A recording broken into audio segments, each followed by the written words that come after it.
from Steph Curry's standpoint when he's trying to get open. And late in the game, you know, it's anything goes.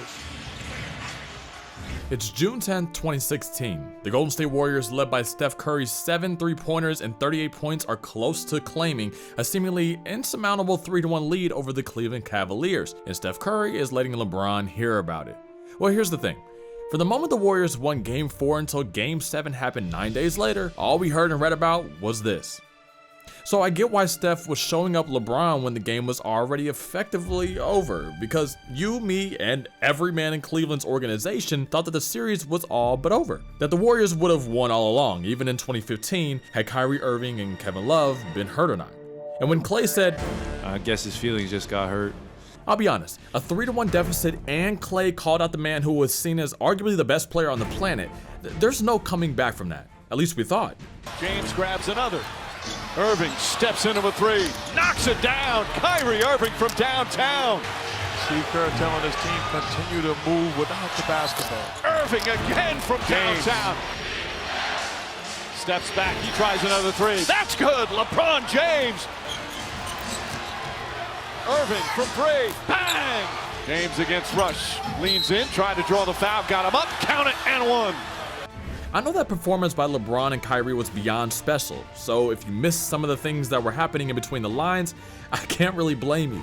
You see, coming into the series, the headlines were all about the current league MVP Steph Curry versus the former MVP LeBron James. But it was really the battle of the point guards that stole the show through the back end of the series. Yes, LeBron and Steph got chippy in the rematch from the 2015 finals, but if we're talking on the court, how about the man that was often lined up across him?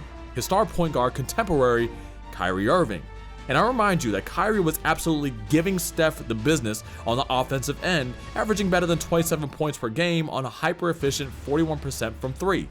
Yes, he even outdid Steph Curry at his own game, shooting and making big-time three-pointers, especially through the final 3 games of the series. After Kyrie helped LeBron extend the series in Game 5, it was ultimately LeBron who did a lot of the heavy lifting in a highly anticipated Game 6 back in Cleveland. This time, it was a whole lot of LeBron making shots, and even taking shots. I mean like actual verbal shots. It's bedlam here in Cleveland. Curry blocked by James.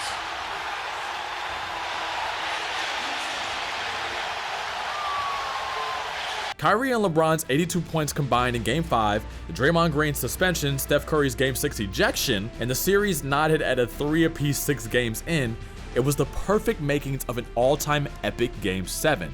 And in that Game 7, we witnessed some incredibly hard-nosed defense, difficult shot making, a whole lot of nerves, an all-time block for the history books, some more nerves, and arguably the most iconic shot in NBA Finals history.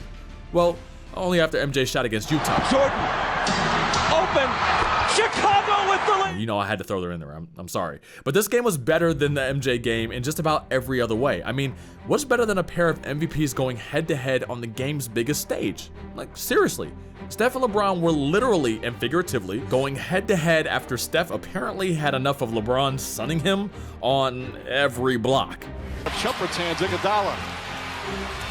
Curry drives again, left-handed, blocked by James, rejected out of bounds. And after one more block of the ages, LeBron blocks Iguodala. Iguodala to Curry, back to Iguodala, up for the layup, blocked by James. An all-time game winner for the ages.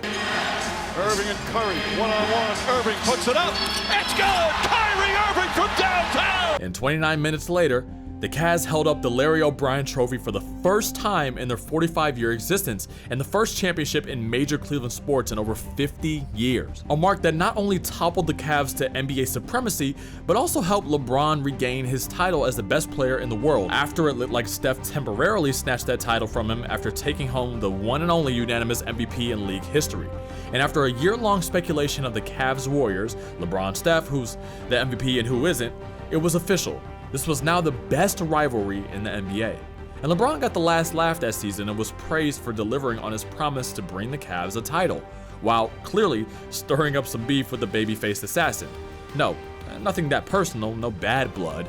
But if you ask Steph after the series if LeBron was quote-unquote disrespectful in any way on the floor throughout the 7 games he just played against him, he probably would say yes. And if you know a thing or two about how Steph responds to guys on the court, well, you knew the inevitable if and when LeBron and Steph got a chance to meet in the finals again. Disrespect Steph once? Like, shame on you. Disrespect Steph a second time? Shame on... Actually, that ain't happening. So let me fill you in on a little quick story. As many of you can probably recall, the Cavs and the Warriors next met on Christmas Day, later that year. A game that had the buildup of an NBA Finals Game 7, with the fanfare and all the buzz that surrounded the star-studded matchup. The Warriors, of course, added Kevin Durant to the mix this time, which kinda sorta robbed us of another true Steph versus LeBron duel, but they were gonna battle it out nonetheless. LeBron and Kyrie dominated again on Christmas Day and led the Cavs to another victory, and that victory gave the Cavs a W in the last 4 games against Steph's Warriors going back to Game 5 of the NBA Finals. And since LeBron again outplayed Steph, and even KD for that matter, and Kyrie hit another game winner, Steph had to have felt some type of way. And I realize that the Cavs and the Warriors met one more time in the regular season, but come on, it's the finals where it's all like really at. I just said that the Game 7 between the Warriors and the Cavs a year earlier was arguably the most anticipated NBA Finals game ever. But trust me when I say this, the anticipation of the Cavs-Warriors rubber match in 2017 proved to be a whole new level of commotion, and Steph had a whole lot of this after the 2016 NBA Finals. Down the stretch, as he went 0 for 5 from 3, 2 of his misses missed the rim. Like he's shown us time and time again, new year, new Steph Curry. Insert the 2017 NBA Finals, and Steph's bucket list: win the championship, beat LeBron, and shut up all the haters. And remember, Steph didn't love the way last year's finals ended and how LeBron made him look like the little kid you post up all game to score easy points on. Steph, what you got for us this time? Curry, deep 3, puts it in. What about some payback on LeBron?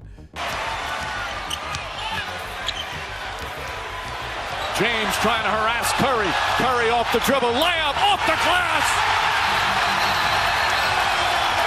This time around, there weren't any of those soft layups off the glass. No getting pushed around, no getting his shot stuff. Steph was playing and shooting with conviction and with that fire in his eyes that showed us he so desperately wanted to expunge the stain last year's finals left on his legacy. Steph in the 2017 NBA Finals averaged 27 points per game, 8 rebounds, 8 assists. And that points average is higher than these guys: Kobe, Bird, Magic, and Dwayne Wade. Yet, all I heard was that Steph is a finals choker. Well, at least that was until Steph shut him up one more time after claiming his first finals MVP award a few months ago, and doing it against the consensus best defensive unit in the entire NBA. Long story short, Steph got his revenge and then some on LeBron. He's put together some epic finals performances over the years and taught the NBA one hugely valuable lesson: you do not disrespect Wardell Stephen Curry.